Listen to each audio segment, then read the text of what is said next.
Setiap kita pasti mengalami. Misalnya kita perlu belajar dari misteri Allah. Apa sebenarnya rancangan Tuhan di hidup kita? Sehingga hari ini saudara, Tuhan akan mengajar kita untuk mengerti firman Tuhan. Mari kita membuka kita saudara di dalam Perjanjian Baru, kitab Yohanes pasal yang ke-11. Perjanjian Baru, kitab Yohanes pasal yang ke-11, ayat yang pertama sampai dengan yang ke-6. Saya mau kita membacanya secara bersama-sama supaya kita lebih jelas ketika kita membaca, kita mengerti firman Tuhan. Yohanes 11 ayat pertama sampai dengan ke-6. Kita baca dalam hitungan yang ketiga. 1, 2, 3. Ada seorang yang sedang sakit, namanya Lazarus. Ia tinggal di Betania, kampung Maria dan adiknya Marta. Maria adalah perempuan yang pernah meminyaki kaki Tuhan dengan minyak bulu dan menyekanya dengan rambutnya. Dan Lazarus yang sakit itu adalah saudaranya. Kedua perempuan itu mengirim kabar kepada Yesus, "Tuhan, dia yang Engkau kasihi sakit." Ketika Yesus mendengar kabar itu, ia berkata, "Penyakit itu tidak akan membawa kematian, tetapi akan menyatakan kemuliaan Allah. Sebab oleh penyakit itu, anak Allah akan dimuliakan." Yesus memang mengasihi Marta dan kakaknya dan Lazarus. Namun setelah didengarnya bahwa Lazarus sakit, ia sengaja tinggal 2 hari lagi di tempat di mana ia berada. Puji Tuhan. Haleluya. Tema firman Tuhan hari ini adalah waktu Tuhan pasti yang terbaik. Waktu Tuhan pasti yang terbaik. Saudara, ini adalah kisah Lazarus yang dibangkitkan dari kematian. Dan ini terjadi juga. Sehingga ketika itu terjadi, dunia saat itu sangat lemah. Ada orang mati yang sudah masukkan dalam kuburan, di dalam gua batu. Jadi bisa berjalan dari kuburan itu sudah belum pernah satu mata pun yang pernah melihat itu sebelum. Dan itu sangat luar biasa. Nah, saudara, ada banyak yang kita lihat, saudara, mujizat-mujizat di dalam dunia ini, saudara. Dan saudara, mari kita kembali kepada firman Allah. Ketika Lazarus sedang sakit, karena Lazarus adalah saudaranya Maria dan Marta yang pernah meminyaki kaki Yesus dengan minyak narwastu yang murni dengan rambutnya disertanya saudara kaki Yesus. Dan Yesus sangat mengasihi mereka. Dan saudaranya Lazarus, seorang laki-laki sedang sakit keras. Nah, saudara, kedua perempuan ini memberi kabar informasi kepada Yesus. Saya tidak tahu bagaimana mengirim pesan di sana, apakah lewat orang atau bagaimana. Tapi Yesus tahu bahwa Lazarus sedang sakit. Nah, saudara, tapi kita lihat di sini, saudara, Yesus berkata pada ayat yang keempat, ketika sudah dengar pesan itu, saudara, bahwa Lazarus sedang sakit keras, Yesus berkata, penyakit itu tidak akan membawa kematian, tetapi akan menyatakan kemuliaan Allah. Sebab oleh penyakit itu anak Allah akan dimuliakan. Saudaraku, pada ayat yang ke-6 Tuhan berkata, namun setelah didengarnya bahwa Lazarus sakit, dia sengaja tinggal 2 hari lagi di tempat di mana ia berada. Dan ada yang terkasih di dalam ini. Betapa sakitnya perasaan di bangsa Maria. Nanti botol Yesus di nomor sakit di bawah. Tapi dia menunda waktu 2 hari lagi. Di mana Yesus sakit berada. Tentu perasaan Maria dan Marta begitu kecewa. Dia kan Yesus seorang Abu yang ajaib. Dia percaya Yesus sanggup. Ketika Yesus datang melawan Lazarus, pasti dia sembuh dan tidak akan mati. Nah, Yesus menunda waktu 2 hari lagi, saudara. Sehingga jaraknya dari tempat Yesus berada sampai ke Betania sekitar 3,5 kilometer, memakan waktu 2 jam. Saudara, pada hari yang keempat sampailah saudaraku Yesus di rumah Maria dan Marta. Saudara, Lazarus sudah sakit lagi, sudah berbau busuk. 4 hari sudah dikubur, sudah berbau busuk. Saudara yang terkasih di dalam Tuhan, Yesus kata di situ orang sedang berduka, sedang mengadakan hiburan. Saudara, lalu Yesus berkata, di mana kuburnya? Lalu mereka membawanya ke kubur dua batu. Lalu endingnya Bapak Ibu Saudara yang terkasih di dalam Tuhan, dia berkata, Lazarus, keluarlah, keluar. Saudara, Lazarus bangkit dari kematian. Tubuhnya masih berkain lenan dan mukanya berkain biru. Saudara, dia berjalan, saudara. Mayat berjalan, kata orang ini, saudara. Semua masih dibalut kain lenan. Karena dulu pakai kain lenan, saudara. Dia berjalan menghampiri Yesus. Lalu Lazarus yang sudah berbau busuk 4 hari itu, saudara, lalu dia bangkit dari kematian. Dia bisa hidup kembali karena perkataan Yesus, Lazarus keluarlah. Hanya berkata, Lazarus keluarlah. Saudara, kita sering kecewa dengan Tuhan Bapak Ibu Saudara. Seperti Maria dan Marta, sudah berbau busuk ya Tuhan. Apabila kiranya Engkau datang pada saat Lazarus datang sakit, maka dia tidak akan mati.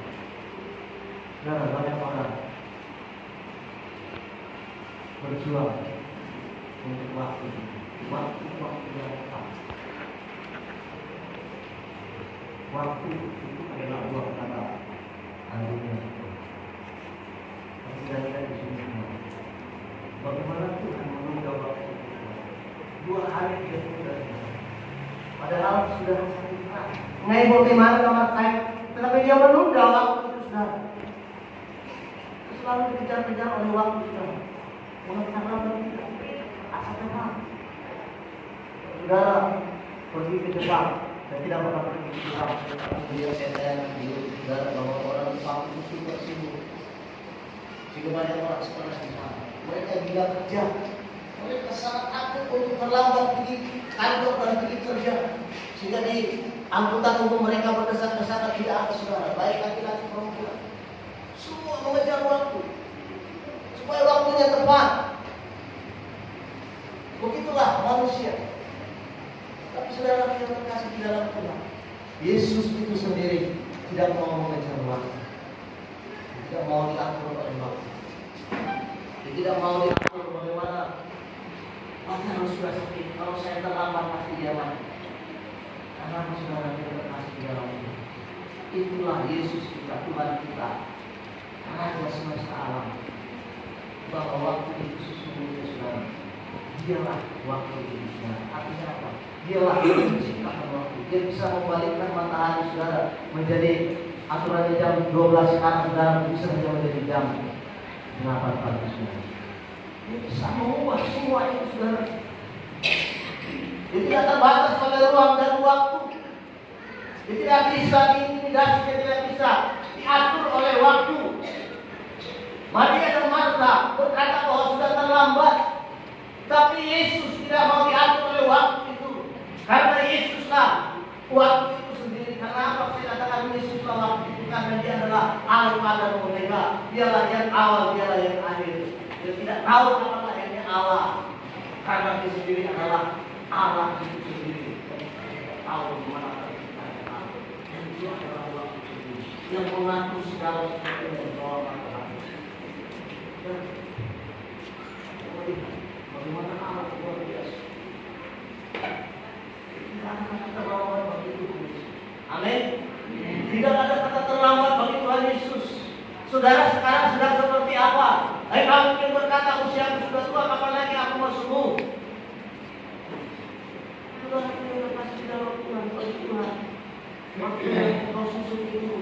berapa sudah engkau peruntukkan saudara, tapi bagi Tuhan bisa kembali seperti biasa saudara. Bisa kita waktu itu saudara. Itulah hebatnya Tuhan kita Yesus. Dan Tuhan berkata bahwa penyakit itu menyatakan kemuliaan Allah. Sebab oleh penyakit itu anak Allah dimuliakan. Semua dia maksudnya. Bagaimana sih penyakit untuk dimuliakan Tuhan itu seperti apa sih? Ketika saudara Yesus datang mengambil orang-orang yang sedang berdoa, Yesus melihat orang meratap tangis bahwa kematian itu adalah akhir dari segalanya, dari kehidupan itu. Tetapi Bapak Ibu Saudaraku, Tuhan menunjukkan kemuliaannya dengan mengucap syukur kepada Bapa di surga. Lalu Dia tunjukkan kehebatan Bapa di surga dengan kuasanya yang tidak terbatas itu. Orang mati bisa bangkit kembali. Dia tunjukkan saudaraku, lalu orang-orang Farisi, orang-orang yang di situ hadir, saudaraku, orang-orang Yahudi mulia, bagaimana orang mati bisa berjalan dari kubur. Lalu orang semua heran, lalu orang memuliakan Tuhan Yesus. Orang tidak sedih, siapa ini siapa? Kok orang mati bisa hidup? Itulah artinya saudaraku bahwa penyakit daripada Lazarus membawa kemuliaan bagi Tuhan. Puji Tuhan. Sama seperti seorang yang kita sudah pada ayat pasal yang ke-9 ini. Yesus didatangi murid-muridnya. Ada orang besar sejak lahir. Lalu saudara muridnya bertanya kepada Yesus, Guru, siapa yang bersalah? Apakah anak ini yang buta ini? Apakah orang tuanya yang salah? Yesus menjawab pertanyaan mereka. Orang tuanya tidak salah, maka dia buta. Dia pun tidak salah, kenapa dia buta dari lahir. Tapi akan ada pekerjaan-pekerjaan Allah yang dinyatakan dari lahir. Benar itu saudara. Orang buta dari lahir waktu itu ada pekerjaan Tuhan di sana. Bagaimana saudara bayangkan orang buta dari lahir tidak tahu apa-apa? Benar saudara. Ketika Yesus menjumpai anak ini saudara, dia berubah ke tanah saudara. Dia berubah ke tanah.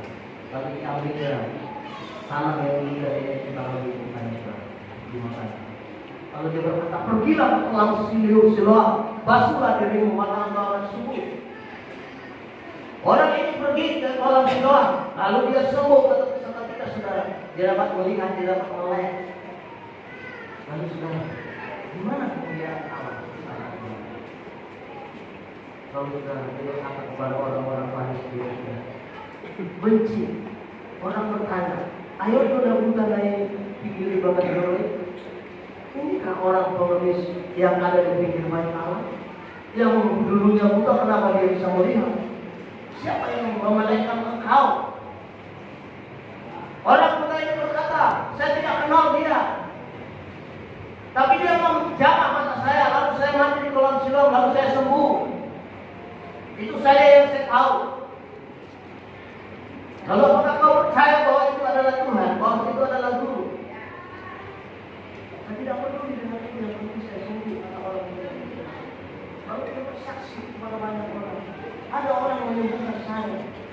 Waktu itu orang tua tidak berani bersaksi, takut dihukum oleh orang-orang Farisi.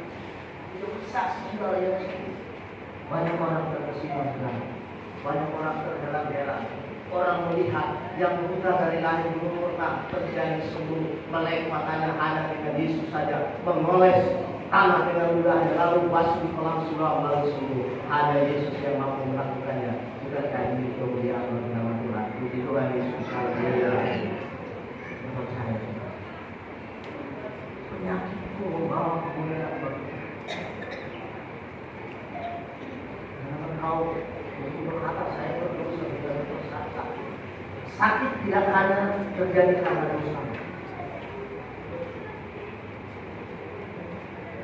Harus dia dikatakan berdosa Bapak Ibu. saudara mengalami sakit dalam hidupnya, engkau sedang berada di dalam pekerjaan Puji Tuhan, engkau sedang dikerjakan oleh Tuhan menjadi suatu berjalan tanah liat yang dibuat oleh Tuhan bentuk sedemikian indah. Mungkin bentuk engkau sebagai berjalan tanah liat itu belum bagus di pemandangan Allah. Dia mau memolesmu, dia mau membentukmu Bapak Ibu Saudara, sehingga menjadi suatu berjalan yang indah di pemandangan Allah, bukan di pemandanganmu. Di pemandangan kita sangat sakit, tidak bisa beraktivitas, tidak bisa bekerja. Kasih dalam Tuhan, kita ini adalah perjalanan terhadap tunjukkan doa puji Tuhan yang gampang pecah, yang gampang remuk. Belajarlah saudara bahwa apa yang saudara alami hari-hari ini itu adalah rencana Tuhan bagi kemuliaan. Kamu tidak usah dengan banyak kemuliaan. Karena itu sekarang kita berpikir kalau kita sudah sakit, kita berhenti langkah kita sudah. Dan ini cuma belum langkah. Terhenti langkah kita saudara sebagai anak yang sakit, sebagai orang-orang yang dalam kesakitan seperti kita jauh tidak bisa lagi beraktivitas. Kadang Tuhan menghentikan sementara Soma Joho pada negara Madonna kita asa hubaik kamu se gabubuin baru sebelum saudara tidak kita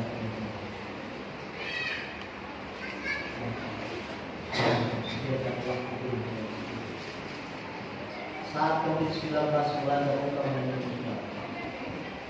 Apakah Tuhan tidak ada di sana? Banyak orang Kristen berkata ini Tuhan. Bahwa sebenarnya kita tidak mati.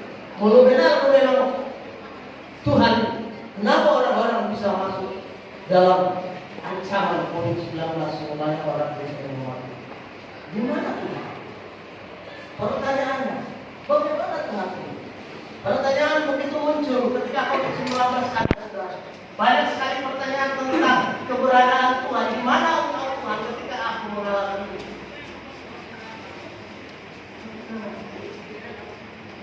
Tuhan tidak melihat semua ini? Apakah Tuhan memejamkan matanya lalu tidak peduli dengan saudara dan saya? Tapi kita bilang saudara, COVID-19 itu jalan Allah untuk memuliakan Allah. Begitulah. Karena apa? Kalau saya lihat dulu saudara, ketika apa namanya itu berjalan, aku rasa sehari rumah tangga sehari, jadi hari bertanya termasuk kita kami mengalami sebuah perusahaan ini melihat ini kami bertambah doa kami. Saya ajak keluarga berdoa. Saya percaya bukan kami saja. Saudara juga melihat banyak orang semakin banyak berdoa, banyak pengkhotbah jalanan di itu. Kemudian karena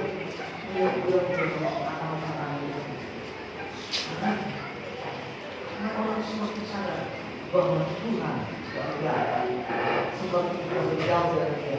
Maka saudara, Tuhan itu saudara hadir di setiap ruang dan waktu dalam proses kehidupan. Puji Tuhan. Jangan kecewa kalau saudara. Jangan kecewa kalau saudara saat ini sudah mengalami kerusakan dalam hidupnya. Hidup kita ini hidup yang terus dipantau oleh Tuhan, diperhatikan oleh Tuhan, diselidiki oleh Tuhan, dilihat satu persatu. Anak-anak muda yang sedang berproses dalam tingkat mau kedewasaan kehidupan mereka saudara, Tuhan memantau saudara. Engkau sedang apa hari ini Tuhan melihat? Apakah engkau seorang anak muda yang konsekuen dalam mengikuti Tuhan, dalam melayani Tuhan? Cabang dari muda-mudi tambahkan di sana, Tuhan memberkati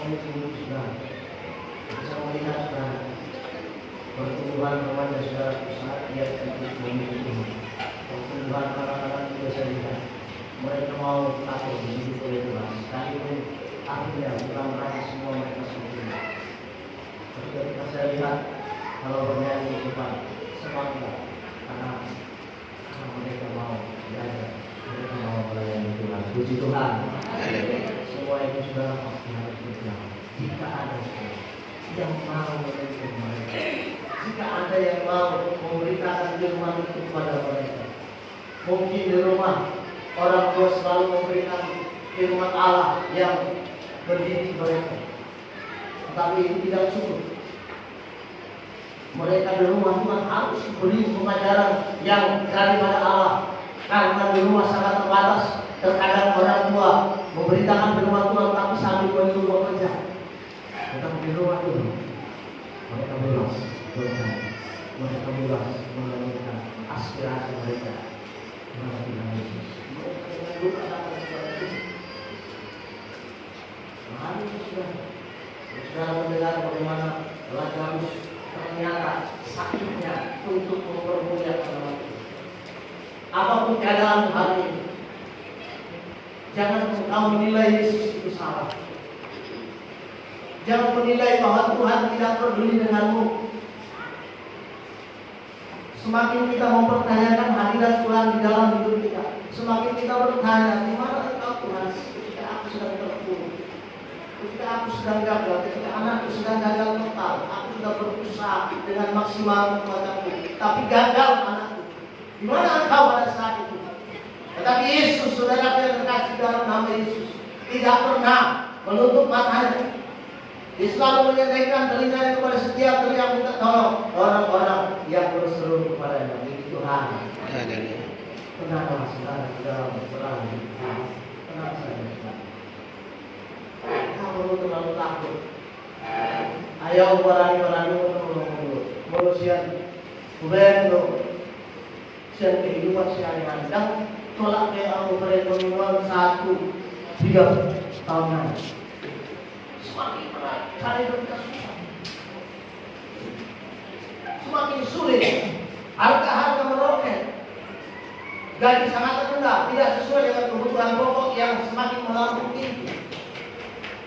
Saudara bisa berani saya beranikan berjalan terus karena saya punya Yesus yang ada di depan saya akan menolong saya. Puji Tuhan. Dia akan menuntun saya ke jalan yang benar. Dia akan memperbaiki saya supaya kasih saya tidak pernah buat ujian sekali. Saudara tidak punya aku. Anak-anak pasti bisa sekolah. Dengan gajimu sekarang ini mungkin engkau prediksi 2 hitungan saudara. Engkau tidak akan mampu membuat mereka sampai S1. Tidak mampu dengan gaji. Aku lalu yang baru gaji kita. Tapi lihat juga ada orang yang saja gajinya di bawah mereka. Orang tuanya kerja serabutan, tapi dia bisa keluar dari sana. Apakah itu bukan pertolongan Tuhan? Puji Tuhan. Apakah itu saudara berkata bahwa itu usahamu? Itu adalah kasih karunia Tuhan. Dia melihat sesungguhnya kau tidak mampu bagaikan seseorang sedang mendorong sebuah batu yang besar. Sebetulnya kau tidak mampu mendorong itu. Tapi saudaraku, engkau dengarkanlah suara Tuhan. Doronglah batu itu. Dorong saja. Apakah batu itu akan bergerak atau tidak? Yang mendorong itu bergerak hanyalah Yesus. Puji Tuhan.